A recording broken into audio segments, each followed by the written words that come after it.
নমস্কাৰ দৰ্শকসকল আপোনাৰো মেট্ৰিক পৰীক্ষাৰ ৰিজাল্ট চাবৰ বাবে যেতিয়া ৱেবছাইটত গৈছে তেতিয়া এই ধৰণে আহিছে নেকি this site cannot be reach বা এই ধৰণৰ যদি হৈছে তেন্তে আপুনি কি কৰিব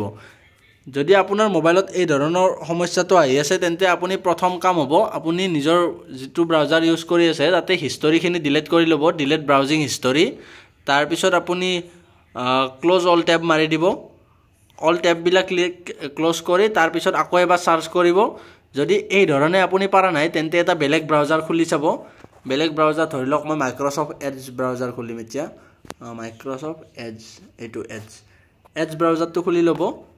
বেলেগ এটা ব্ৰাউজাৰ খুলি ল'ব তাত আপুনি সাৰ্চ কৰি চাব পাৰে ইটো সেবা অনলাইন ৱেবছাইটটো হওক বা ৰিজাল্টছ আসাম ৱেবছাইটটো যিকোনো এটা ৱেবছাইট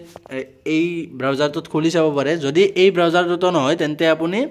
ফায়াৰফক্স ব্ৰাউজাৰটোত চাব পাৰে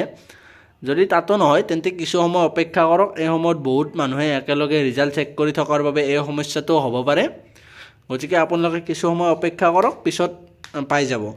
অলপ সময় পিছতে আপুনি চেক কৰিব পাৰিব ভালদৰে